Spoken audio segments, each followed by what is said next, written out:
Hello everyone, আবারও চলে এলাম একটি নতুন রেসিপির ভিডিও নিয়ে।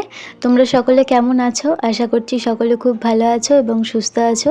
তো আজকের রেসিপি নারকেলের নাড়ু। তোমরা তো কম বেশি সকলেই এই নারকেলের নাড়ু রেসিপিটা বাড়িতে বানিয়েছো। তো আজকে আমি তোমাদের সাথে শেয়ার করব কিভাবে খুব কম সময়ের মধ্যে এবং কম উপকরণ দিয়ে এরকম নারকেলের নাড়ু বানিয়ে নেবে। তার জন্য দেখতেই পাচ্ছ, প্রথমে আমি এখানে নারকেলটা খুব ভালো করে মিহি করে কুড়ে নিয়েছি। তোমরা চাইলে মিক্সিতে গ্রেট করে নিতে পারো। তারপরে কড়াইতে দিয়ে দিচ্ছি 1 কাপ চিনি, ওই কাপেরই 1 কাপ জল দিয়ে খুব ভালো করে চিনিটা গলে যাওয়া পর্যন্ত নেড়ে যেতে হবে। এই অবস্থায় কিন্তু গ্যাসের ফ্লেমটা লো টু মিডিয়ামেই রাখবে। তারপরে চিনিটা খুব ভালো করে গলে গেলে দিয়ে দিচ্ছি আগে থেকে কুড়ে রাখা নারকেলটা। তারপরে নারকেলটা খুব ভালো করে চিনির সাথে মিশিয়ে নিয়ে দিয়ে দিচ্ছি আখের গুড়। আখের গুড়টা দিয়ে তারপরে সব উপকরণগুলোকে একসাথে খুব ভালো করে মিশিয়ে নিচ্ছি।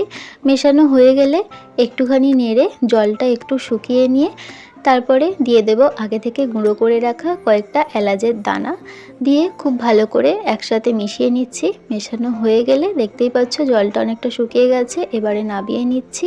ব্যাস, তাহলেই রেডি আজকের রেসিপি নারকেলের নাড়ু। এবারে হাতে একটুখানি ঘি বুলিয়ে নিয়ে একটা একটা করে নারকেল নাড়ুর শেপ দিয়ে নিচ্ছি।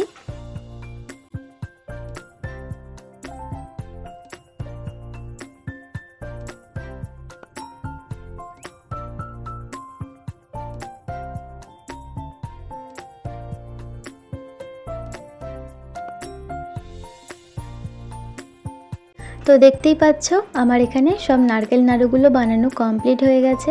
তোমাদের এই সহজ রেসিপিটা কেমন লাগলো আমাকে কমেন্টে জানাতে ভুলবে না। আর নতুন কিসের রেসিপি তোমরা আমার কাছ থেকে দেখতে চাও সেটাও আমাকে অবশ্যই কমেন্টে জানাবে। আজকে তাহলে এই পর্যন্তই, টাটা।